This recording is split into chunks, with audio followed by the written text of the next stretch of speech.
Dia yang marah-marah kok. Oh. Kan dia yang marah-marah. Dimarahin kita gitu Pak, iya. Iya, namanya orang marah itu kan, namanya orang emosi itu kan nggak mau tahu. Justru Iya. kalau bisa semua orang tahu kalau saya lagi marah. Kan maunya begitu kita. Iya. Ya, iya. Tuh. Oh, jadi kalau saya diam tidak membalas dia, ya bukan menaruh bara api di atas kepalanya, bukan ya Pak? Bukan. Itu beda. Kalau kita diam, ya bedanya makanya jika seterumu lapar kan, seterumu itu kan musuhmu. Iya. Iya, orang yang emosi itu. Ini kan posisinya kan posisi kita yang sedang bergesekan, sedang istilah kalau sini bilang baku marah lah. Nah itu. Itu dia loh. Kenapa seperti itu? Itu jadi masalah. Kenapa yang begitu? Karena Tuhan ini kita proaktif menciptakan perdamaian. Itu yang Tuhan inginkan. Karena Tuhan kita itu ingin proaktif menciptakan perdamaian. Makanya kalau selama ego itu belum dibunuh, wah nggak akan pernah bisa kita menjadi pencipta perdamaian. Nggak akan pernah bisa.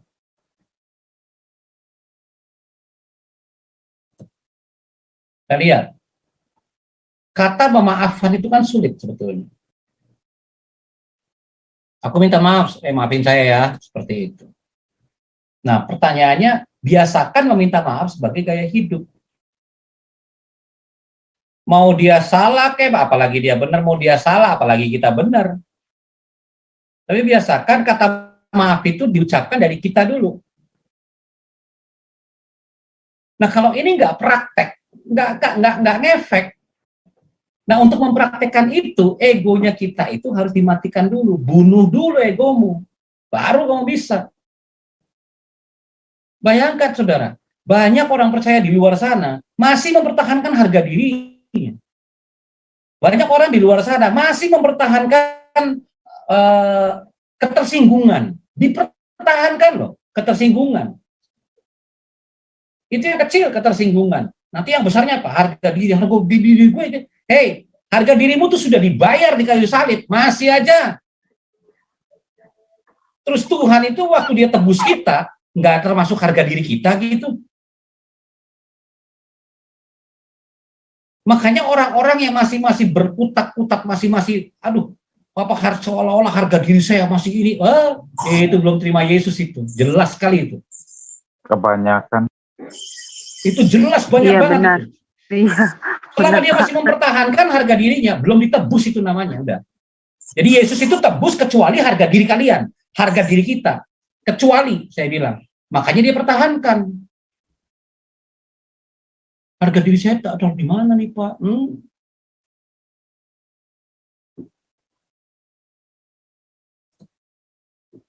Dibutuhkan kerendahan hati untuk dapat melakukannya. Itu yang saya bilang. Kan kita sulit kan merendahkan diri.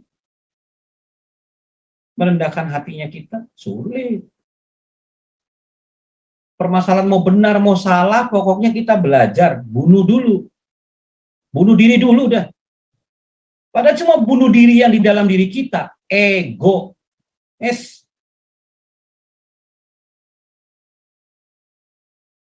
Makanya kesulitan.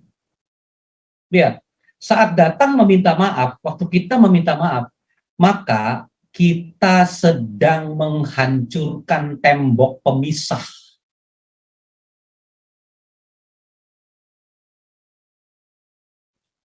Terlepas dari siapa yang memasang, yang pasti yang marah dong yang masang. Sehingga yang marah nggak mau komunikasi sama kita.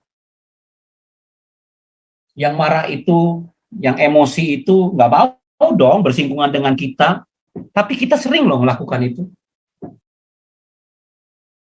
Kita tuh sering loh. Apalagi dalam persekutuan di gereja. Wah, kelihatan banget.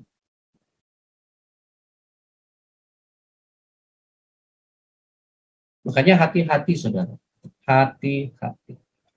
Bisa saja kita merasa tidak bersalah. Tetapi demi pulihnya hubungan, jika di mata saudara kita salah, Jika di mata kita ya, jika di mata saudara kita salah, maka kita harus meminta maaf.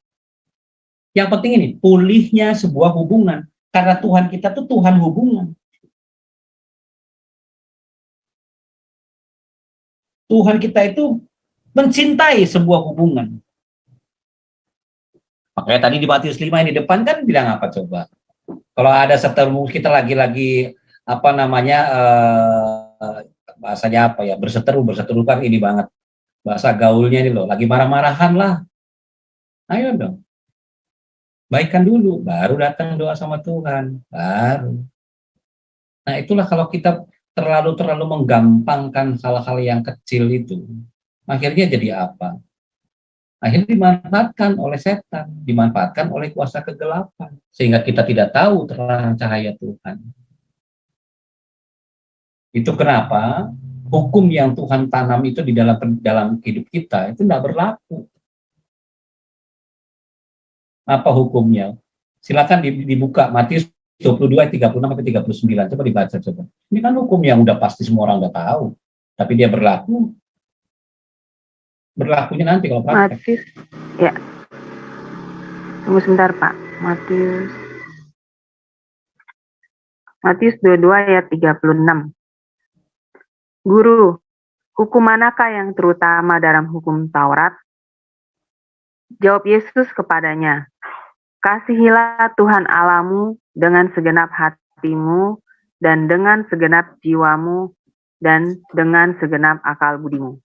Itulah hukum yang terutama dan yang pertama. Dan hukum yang kedua, yang sama dengan itu ialah kasihilah sesamamu manusia seperti dirimu sendiri. Amin. Ya kan? Kelihatannya sederhana, tetapi kalau dari tadi step pertamanya kita tidak punya hati yang merendahkan diri, hati yang tidak mau mengampuni, gaya hidup mengampuninya nggak ada. Saya bilang aja nggak ada, kadang-kadang sadar, kadang-kadang enggak. Hanya kita lihat-lihat dulu permasalahannya apa, selalu menggunakan perhitungan-perhitungan seperti itu, tidak berfungsi. Matius 22, 36, 39 hukum yang Yesus tawarkan buat kita itu.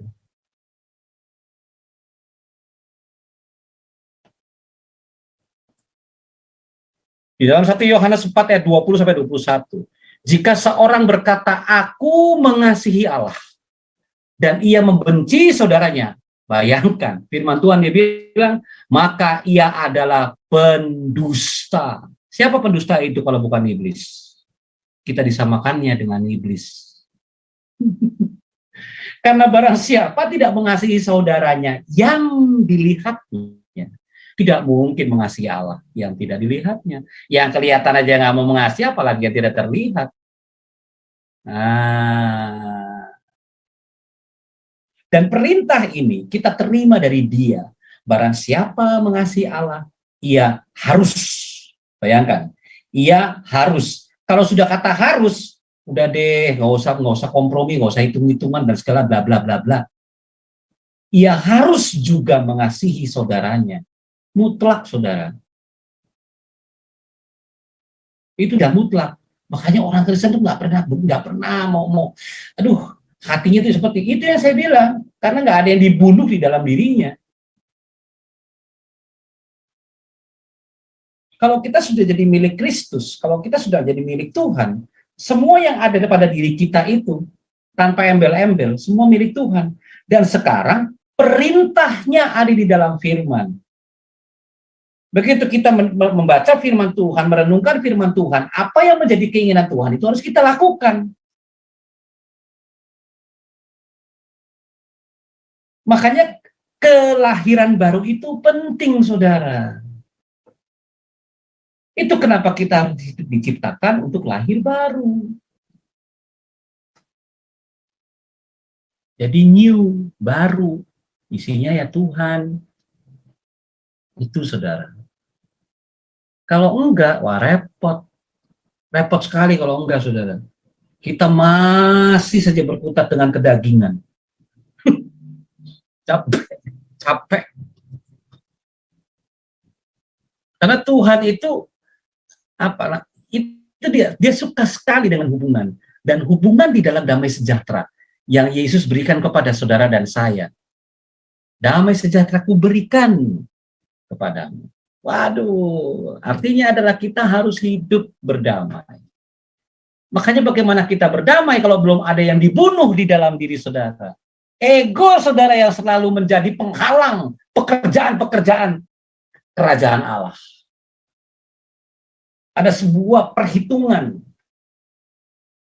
Kata berdamai itu dalam bahasa aslinya dialasso, to change the mind of anyone, untuk merubah pemikiran seseorang, to reconcile, terjadilah rekonsiliasi, to renew, untuk memperbaharui friendship with one, perbaharui dengan hubungan dengan orang lain. Itu loh berdamai itu. Kekuatan dari kata arti berdamainya itu. Tetapi selama pemikiran saudara belum diubahkan oleh firman Tuhan, nggak akan ngerti. Makanya dikatakan bahwa bukan cuma sekedar memaafkan, tetapi pulihnya hubungan seperti tidak pernah terjadi konflik. Nah, itu. Ini yang sudah negatif-negatif seperti malah diingat-ingat. Akhirnya apa? Bukan damai sejahtera lagi yang kita hidupi. Kita tidak sedang menghidupi damai sejahtera yang Tuhan sudah berikan. Kalau kita mengingat-ingat, ada yang dibunuh di dalam diri saudara. Nah, sekarang baru mengerti kan? Bunuh diri yang alkitabiah. Selama belum mati, baru ngerti. Itu maka bahasa saya yang pergunakan itu bahasa yang sederhana, tapi begitu di dalam pengajaran, tidak bisa sederhana itu. Ada penekanan-penekanan yang seharusnya memang kita harus sudah mati waktu kita menerima Yesus, sehingga kita dimudahkan, gampang berjalan bersama dengan Yesus. Kenapa hidup kita jadi berat? Karena ada hal-hal yang belum kita selesaikan. Makanya pastikan di dalam pertobatan itu, pastikan pada saat kita pertobatan, pada saat kita baptis, pada saat kita kelahiran baru, padahal yang Alkitab minta adalah apa? Hei, mengakuilah dosa-dosamu.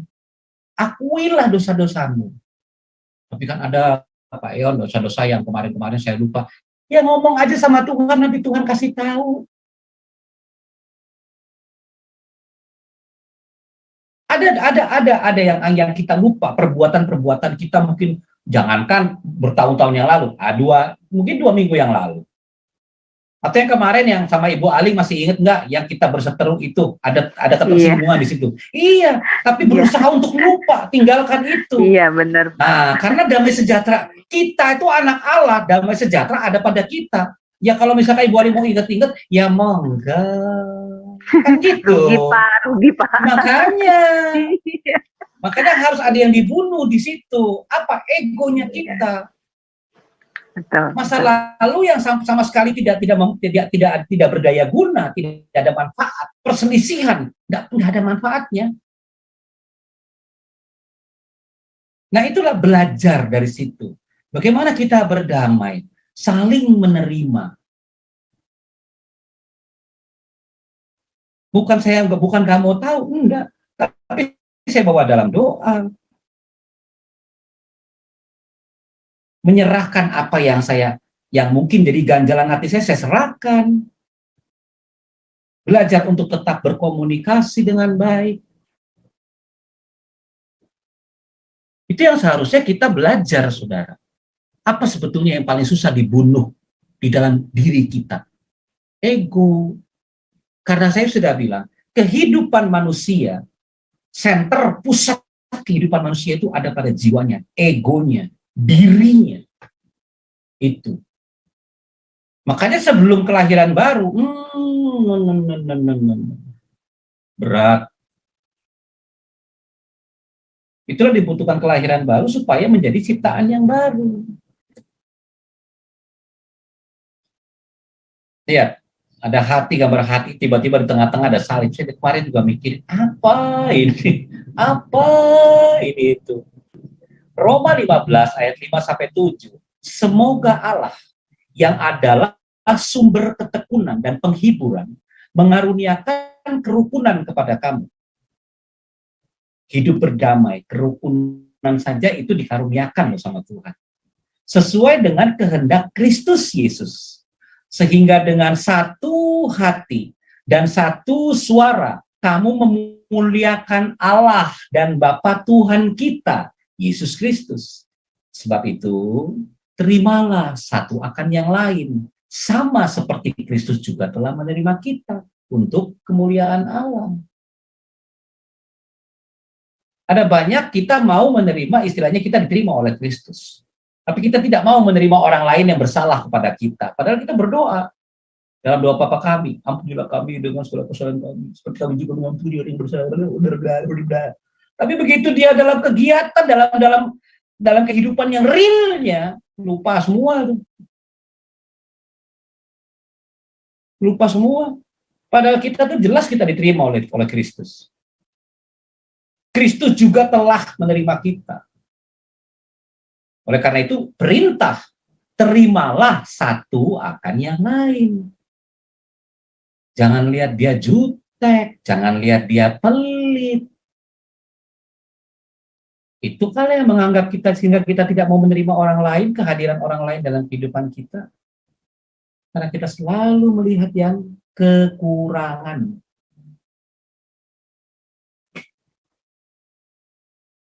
Makanya kalau sudah berseteru itu, yang dibutuhkan adalah rekonsiliasi. Tapi rekonsiliasi itu bukanlah jaminan pulihnya hubungan.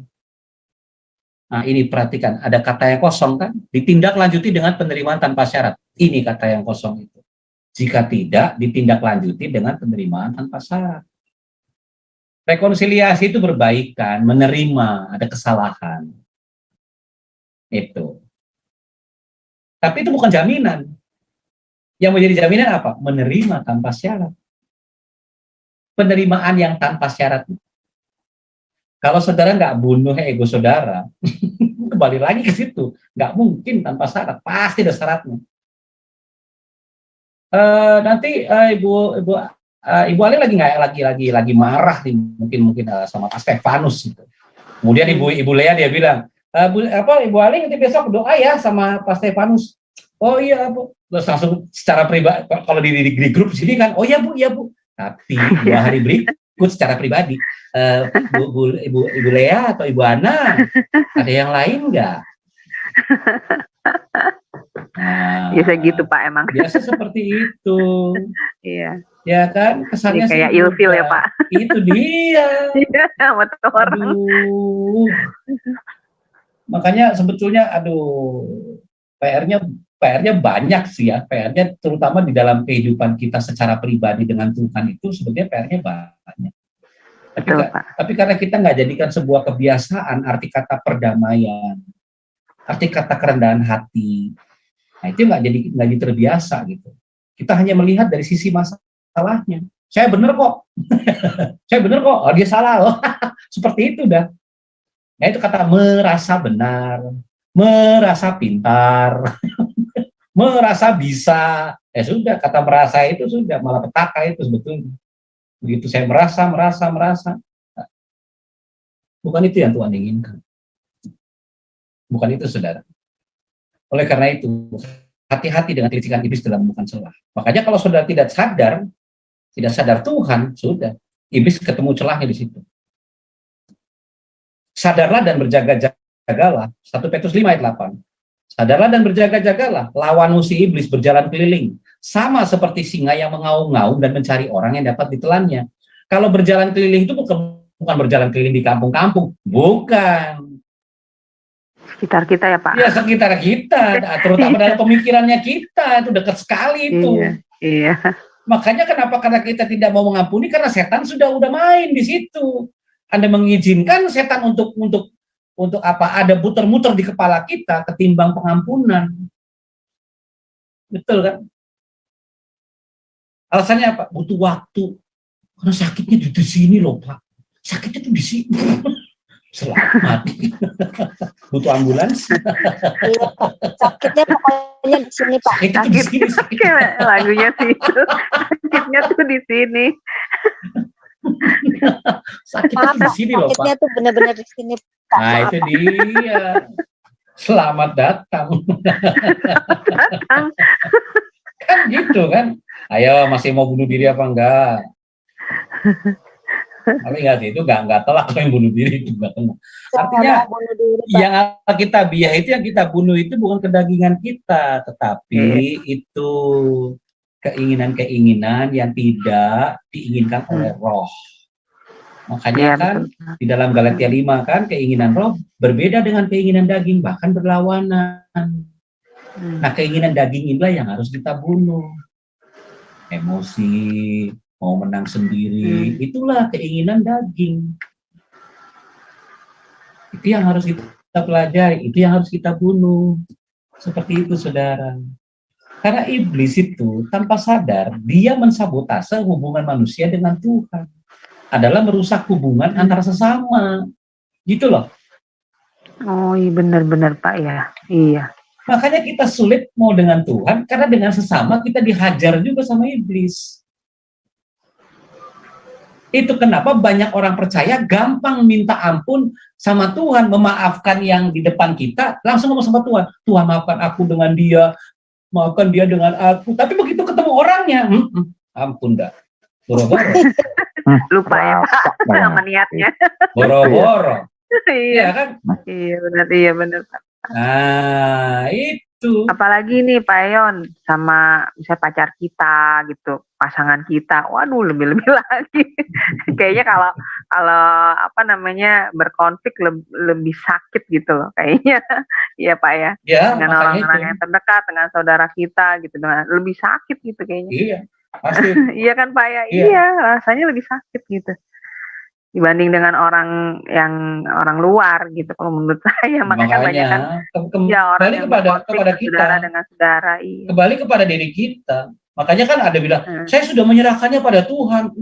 Ibu tahu nggak kalau bilang, saya sudah berserah loh sama Tuhan. Saya tuh simpel, kalau ada orang yang belajar berserah seperti itu, padahal dia nggak percaya. Jujur aja. Iya. Iya Pak. Makanya nggak selesai-selesai kan. Di dalam kehidupan itu yang harus kita praktekin, Ibu. Hati-hati, karena iblis itu mensabotase. Dia kerjanya itu mensabotase. Dia sudah keliling-keliling, ya kan, di kepalanya kita, nggak usah jauh-jauh, bukan di rumah tetangga sebelah, bukan. Di dalam kamar, di kepala kita malah dia keliling-keliling. Ya kan? Iya. Dekat pikiran kita ya Pak ya. Iya, apalagi yang orang kerja gitu kan. Biasa, Ibu Aling kan kerja nih. Ada di tempat kerja nih, aduh orang ini kok begini banget ya sama-sama saya ya, seperti itu. Keliling-keliling di atas kepala itu. Iya, saya baru mau cerita kemarin ada customer. Udah Bu, sama kita tuh, saya juga orang kerja. Iya. Maki-maki. Nyebelin, aduh. Maki-maki saya. Aduh, Pak Yon. Dia bilang nih orang. Makanya. Iya benar emang Pak. Banyak mendapat apa ya kalau kita kerja ya Pak, berinteraksi dengan orang banyak lebih ini lagi, jadi ya pasti akan bisa dapat kelakuan yang menyebalkan, itu bikin kita gimana sih, sakit hati itu karena perlakuan mereka. Iya benar sih Pak, kalau orang kerja banyak terima. Makanya daripada kita terima sakit hatinya, mendingan dibunuh aja egonya kita. Ya sudah. Nah, itu maksudnya. Selama ego nggak dibunuh mah ya sudah melekat terus sakit hati. Iya, betul. Oke, ngerti ya? Jadi pelajaran ini kan sebenarnya kata bunuh itu kan mengerikan, tapi begitu diperhadapkan dalam kehidupan sehari-hari, banyak sekali kita nggak membunuh diri ego-egonya kita. Pentingnya memiliki gaya hidup benar di hadapan manusia. Ini nih yang sering diomongin. Supaya kita kan nggak jadi batu sandungan, Pak Eon. Ya, padahal sudah dari dulu kamu jadi batu sandungan di kantor. Bukan batu penjuru, batu sandungan. Ya gitu. Ya kan? Ya benar Pak. Tanpa sadar toh? Ayo. Bahkan di gereja aja banyak tuh. Iya. Wah, apalagi Pak. Banyak orang, malah banyak ini. Yang penting saya tidak jadi makin banyak orang ya, Pak Pendeta ya. Padahal. Makanya karena kita punya kesadaran kan, pelajaran saya itu kan di dalam tubuh kita itu namanya kesadaran materi. Di dalam jiwa kita itu namanya sadar diri. Memang tidak ada yang salah dalam itu. Tapi kalau sadar materi kan terlalu kita menyadari materi kan akhirnya kita hitung-hitungan kalau materi. Makanya banyak orang jatuh di dalam kesadaran materi. Itu contoh di tempat saya ini kan mayoritas Kristen. Bicara orang diberkati itu bicara dari apa yang dia dapatkan di depan mata kita. Wah, besok dapat motor misalkan. 2 tahun kemudian dia punya mobil, itu diberkati itu. menurut pandangan orang Iya, karena materinya bertambah dan segala macam. Padahal nggak ngerti mereka begitu kenalan sama orang yang punya mobil itu. Aduh, Bu, saya juga pusing ini gimana bayar bulanannya. Aduh, gimana ya? Iya. Nah itu dia. Kelihatannya, Itu, kayaknya itu yang bikin pusing diberkati. siapa itu? Ya dia sendiri lah, Kak. Iya kan, saya kan kalau saya istilahnya saya di komunitas ataupun misalkan di kebaktian kaum bapak, kaum ibu, saya kan hanya sederhana, praktek yang sederhana, ketawa semua, padahal iya, mereka semua cuma ketawa, tapi ya itulah kehidupan, kan gitu kan? Iya. Betul, Pak. Betul. Ayo kemarin. Kelihatannya diberkati, Pak. Oh iya, kelihatannya berkati. Padahal susah diri, Pak. Padahal cicilan. Padahal cicilan lagi mikir nih. Karena anak saya kan sudah mulai kuliah di Jawa. Enggak, beli mobil aja. Iya. Kan gitu kan? Iya. Betul, Pak. Nah, itu dia. Makanya belajar supaya kita itu lebih mengerti bagaimana Tuhan menginginkan kehidupan kita itu berguna. Ya kan? Kemudian kehidupan kita, kehidupan yang memiliki gaya hidup yang benar di hadapan manusia. Gaya hidupnya itu benar, bukan baik-baik saja. Benar. Itu maksudnya. Kita dikit lagi nggak lama ini. Nah ini, bunuh diri yang Alkitabiah. Ini dia, keluar. Ini yang terakhir. Akan saat dengan sengaja kita membunuh ego kita lewat proses akibat gesekan dalam hubungan dengan sesama. Itu yang tadi malam itu loh di grup. Ya, makanya waktu ada Ibu Eri tanya dan segala macam. Nah pengertian dari sini, makanya dari awal. Itu waktu Matius 5 ayat 23 itu 24. Masalahannya di ayat Matius 5 23-24 udah pernah ngalami belum? Itu yang jadi pertanyaannya. Pernah nggak ngalami? Oh saya tuh sering banget itu. Begitu udah nggak enak sama sesama, apalagi sama istri dan segala macam, anak-anak aja udah nggak bisa, saya macet itu komunikasi sama Tuhan, macet langsung. Nah itu yang menjadi sebuah kebiasaan, akhirnya apa? Peka. Jadi kepekaan. Amsal 27 ayat 17. Coba dibaca Amsal 27 ayat 12. Ini tuh ayat yang terkenal, tapi ya cuma iya-iyanya aja, tapi nggak tahu prakteknya. Benar, Pak. Amsal.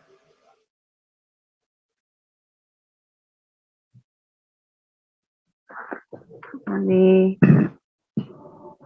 Amsal 27 ayat 17.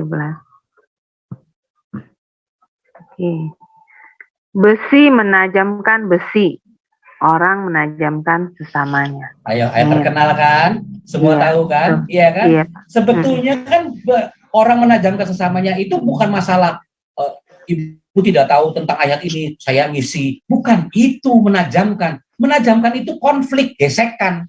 Oh namanya najamin pisau aja ketemu dengan gurinda kok. Dikikis kok bagian pisau itu semakin tajam. Berarti ada gesekan. Dipertajam gesekan itu. Gesekan itulah yang mempertajam kita. Misalkan Pastor Juginsu atau misalkan Pak Pendeta Bagus nggak setuju nih dengan saya. Nggak setuju dengan saya. Dia protes. Oh wajar. Tinggal bagaimana saya? Saya sedang dikikis ini. Menerima nggak teguran mereka? Menerima nggak protesnya mereka? Kan begitu. Itu yang disebut dengan besi menajamkan besi. Manusia, orang menajamkan sesamanya. Itu maksudnya.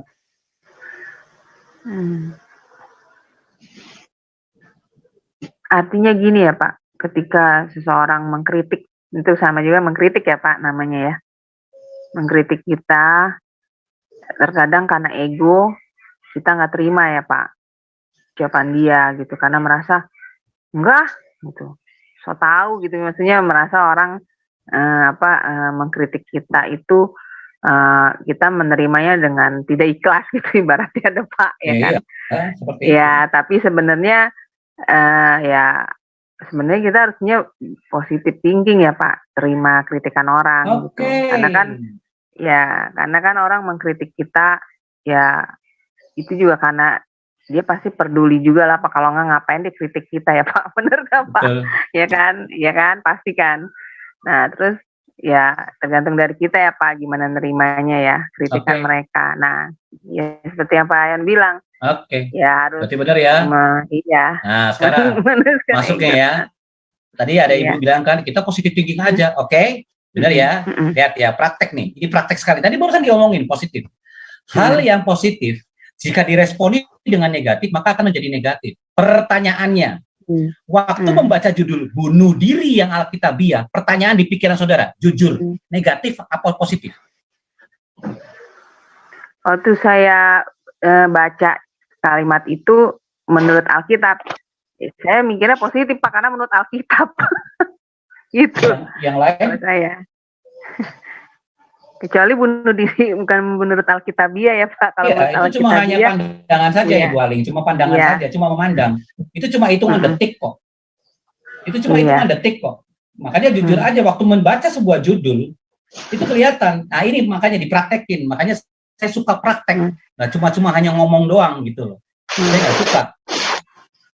Makanya kan ada kata yang tepat direspon. Ingat respon kita bagaimana waktu melihat judul itu. Itu gampang itu. Bagaimana Alkitab yang sering kita baca, kita renungkan, dia bermanfaat nggak buat kita? Hanya dari sudut pandang saja kita memandangnya. Dan lihat yang kedua, hal yang negatif. Lihat, jika direspon dengan positif, maka akan menjadi apa? Tetap positif. Positif. Wah, luar biasa ya Pak.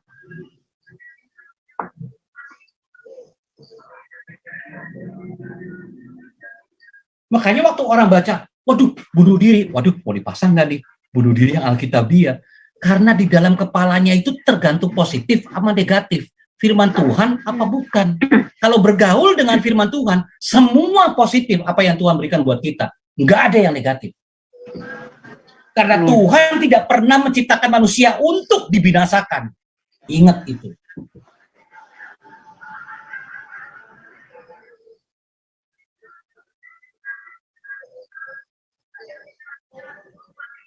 Sama kan? Positif apa negatif? Tergantung bagaimana cara kita memandang.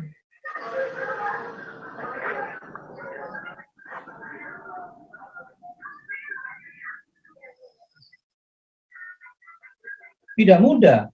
Saya juga untuk mengganti bahasa-bahasa di dalam bahasa daerah di sini juga saya sering mendengarkan kata-kata itu maki-makian seolah-olah menjadi gaya hidup, tapi karena saya tidak terbiasa dengan itu. Makanya saya harus mengganti kata-kata itu menjadi kata-kata yang positif. Saya dengar, telinga saya dengar. Tapi diganti, makanya saya ajar anak saya. Nggak boleh kata-kata yang nggak bagus itu dipakai apalagi di rumah. Dan anak-anak mulai menjadi sebuah budaya. Sehingga waktu dia datang ke sekolah, dia di sekolah, begitu ada, Keru, ayo dong belajar bersama di rumahmu gini. Wah, sampai bicara baik, maksudnya bicaranya tuh nggak bagus gitu loh. Jadi dia nggak mau ngajak teman-temannya karena Keru sudah punya standar di rumah tuh nggak bisa bicara sembarangan, apalagi maki-makian. Gila nggak? Ini waktu saya ajar sama kaum bapak itu mikir mereka langsung. Semua bapak-bapak tuh mikir. Saya cuma kasih contoh anak saya gitu. Jadi wajar dong anak saya nggak bisa kelompok belajar di rumah saya. Kenapa? Karena teman-temannya ngomongnya nggak benar semua. Dia takut dengan saya yang kalau dengar omongannya teman-temannya ngomong seperti itu. Bayangkan bapak-bapak. Anak saya bikin standar seperti itu. Kalian pikir Alkitab standarnya kampungan? Kalian pikir Alkitab itu standar setan?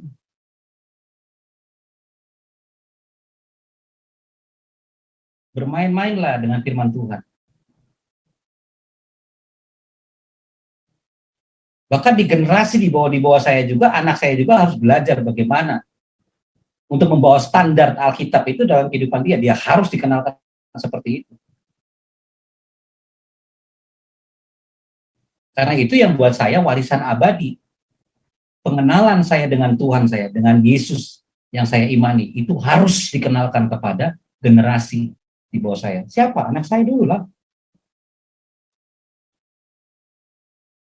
Supaya itu menjadi sebuah gaya hidup anak saya ke depan itu. Apapun itu.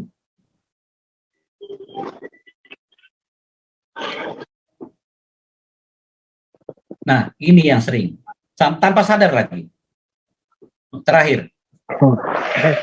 Lihat ya, perhatikan saudara. Kekhawatiran itu adalah bukti kita mampu merenung. Tapi waktu pendeta, hamba Tuhan, teman-teman di gereja, ayo kita belajar merenungkan firman Tuhan. Kayaknya susah banget ya. Padahal kekhawatiran itu adalah bukti kita mampu merenung.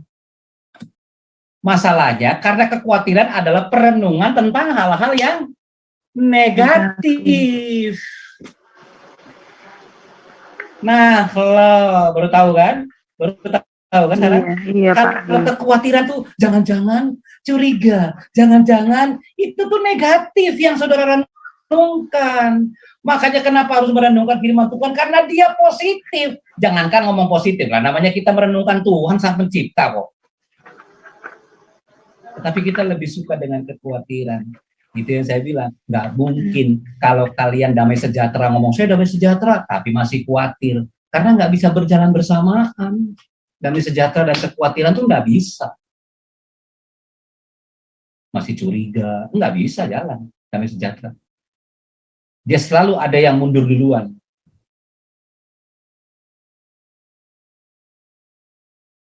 Mikir kan? Dikira khawatir itu apa? Dikhawatir itu hanya merenungkan yang negatif. Ya masih sepupuan lah sama asumsi. Tapi masalah kita kekhawatiran. Makanya Tuhan bilang kan jangan kamulah khawatir. Janganlah kamu khawatir apa yang kamu makan. Janganlah kamu khawatir apa yang kamu minum, apa yang kamu pakai. Itu. Kalau dibaca sih aduh biasa-biasa aja. Tapi begitu dipraktekin ternyata kita banyak khawatirnya. Jangan-jangan ini Pak Stefanus telepon minjem duit nih. Udah khawatir dulu. Ayo. Jangan-jangan. Iya, memang manusia itu banyak perenungan Ya kekhawatiran. makanya. Ya itu dia, karena kekhawatiran itu membawa kita kepada perenungan yang negatif.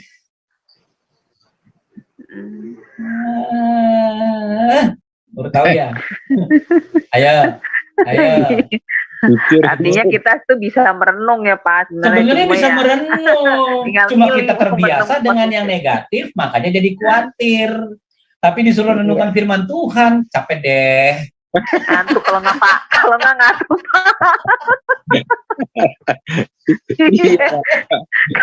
Ini pada ketawa nih, pada terbiasa ini, jangan-jangan nih. Mikirnya negatif. Ngaku Pak. Pikirannya negatif. Iya, kalau suruh renungin Alkitab ngantuk semua dah. Aduh. Kita udah nyiapin begini, aduh saya besok sama teman saya itu si Bu Linda, kayaknya Bu Linda marah nggak ya? Bu Linda marah nggak ya? Kan negatif kita pikirin. Oh saya bang. Ayat firman, guys.